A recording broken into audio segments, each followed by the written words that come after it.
Chapter 1 is major themes of anatomy and physiology. Let's look at that. The scope of anatomy and physiology. What is anatomy? Anatomy is the science that studies the structures of the body, and physiology is the science that studies the functions of the body. That's all you need to know regarding this item. Let's go to the next topic. Origins, that's history. I'm not going to cover that. That's not going to be part of your exam. Let's keep going. Scientific method. No, it's not part of your exam. You should know this from high school. Next topic, human origins. Again, it's history. You should skip this. We get to human structure. This is a part that you need to start reading. So human structure is important because our body is organized, right? It has certain organization. And an organism such as human, like in this case a baby, is composed of systems. Systems is composed of organs. Organs are composed of tissues, and tissues are composed of cells. Cells are composed of organelles. Now, we can go even to more subdivisions by saying the organelles are composed of molecules, and molecules are composed of atoms. Because after all, everything in this world is made of atoms, right? But you should be okay if you know that cells together form tissues. Tissues together forms organs.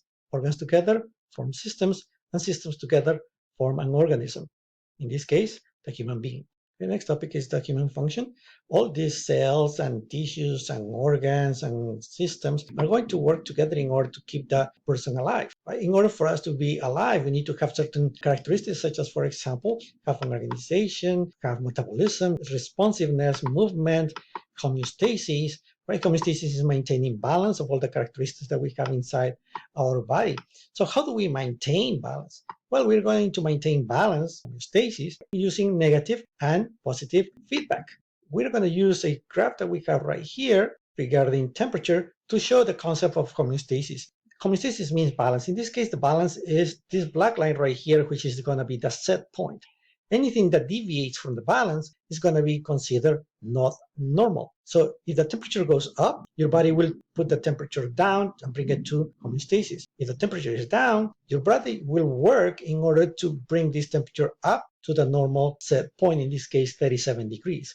If the temperature goes up, your body will do the opposite. Temperature goes down, your body will do the opposite, bring it up. Since it does the opposite, this is going to be called negative feedback. If you scroll down, we're going to see an example of positive feedback. And that is the case when the female is going to deliver a baby. When the female is going to deliver a baby, uterine contractions start. But instead of reducing the uterine contractions are going to not only be more frequent, but also stronger and stronger until the baby is born. So then in this case, the body doesn't do the opposite, but rather actually increases and provide more uterine contractions and more frequently. And because of that, this is considered positive feedback. Okay. Language of medicine, you can skip it. Let's go to the next part. Review of major themes, you can skip that as well. Keep going. Obviously, we are done with this chapter, and let's continue. Remember, you should cover only the part that I have mentioned in this video. Next part is the general orientation to human anatomy, and this is important because right here we're going to talk about the anatomical position.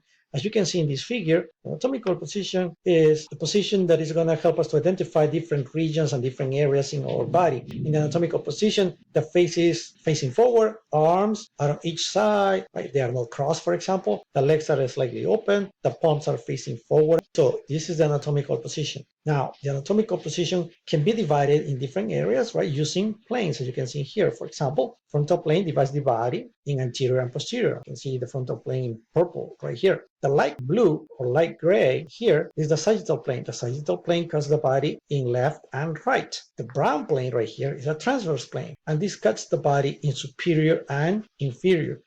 So all these parts are going to be considered directional terms. You scroll down, you can see in there a table showing you the different directional terms, such as ventral, dorsal, anterior, posterior, etc., etc. Let's go to the next part.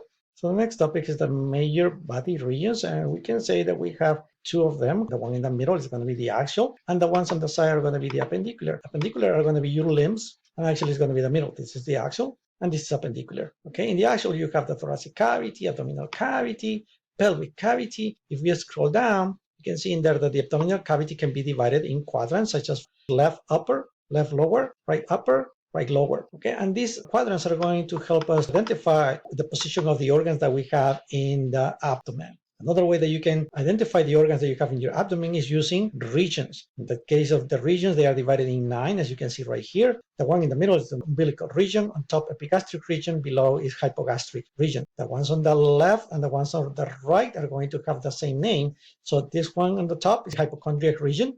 This is going to be right lumbar region. This is going to be right lumbar region, and this one is going to be the right inguinal region. These three are going to be the same, but they are going to be left. So let's keep scrolling down, and let's see what else we have in here. And the appendicular region, I already told you, those are the limbs, the upper extremities and the lower extremities. So let's see what we have next. So the next topic is body cavities and membranes. We said that we have different cavities, such as thoracic cavity, abdominal cavity. We already mentioned that. Obviously, different organs are going to be located in there. Like, for example, in the cranial cavity, you have the brain, and thoracic cavity, you have the heart and the lungs. As you can see here, the lungs. The heart is right here in the middle. That's in the thoracic cavity.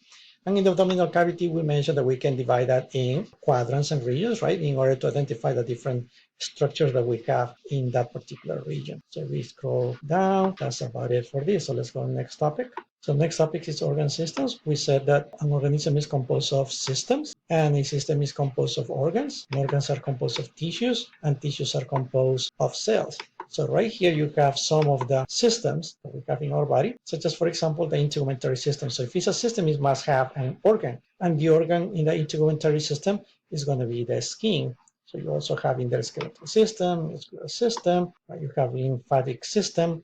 Lymphatic system, you have organs such as, for example, the lymph nodes. Respiratory system, you have the lungs. Urinary system, the kidneys. Nervous system, the nerves and the brain, for example. As you can see there, the endocrine system is going to be the glands. Digestive system, you have stomach, intestines. In the male reproductive system, you're going to have the testicles, prostate, and in the female reproductive system, you're going to have uterus, fallopian tubes, ovaries. That's it.